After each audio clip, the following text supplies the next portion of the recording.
सांगली विश्रामबाग परिसरातील पलाश रेसिडेन्सीजवळ डॉक्टरांच्या कारला भरधाव कारने समोरून जोराची धडक दिली।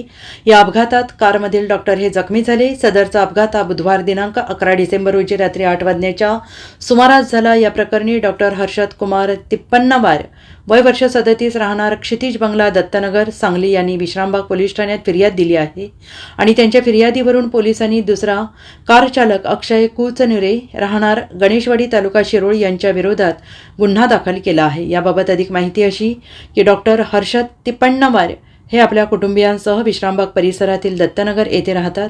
बुधवारी रात्री तिप्पन्नवार हे त्यांच्या कार क्रमांक 10 CA 7760 मधून धामणी रोडवरून घरी रात्री 8 वाजण्याच्या सुमारास निघाले होते। तिप्पन्नवार यांची कार पलाश रेसिडेन्सीजवळ आली असता समोरून संशयित कार चालक अक्षय कुचनुरे हा त्याच्या ताब्यातील एटिर्गा कार क्रमांक MH 51A 1908 ही भरधाव वेगात घेऊन आला आणि या कारने तिप्पन्नवार यांच्या गाडीला समोरून जोराची धडक दिली। या अपघातात तिप्पन्नवार हे जखमी झाले। या अपघातानंतर तिप्पन्नवार यांनी विश्रामबाग पोलीस ठाण्यात फिर्याद दिली आणि त्यांच्या फिर्यादीवरून पोलिसांनी संशयित कार चालक अक्षय कुचनुरे याच्या विरोधात गुन्हा दाखल केला आहे। Bureau report SBN Marathi Sangli Vishrambag.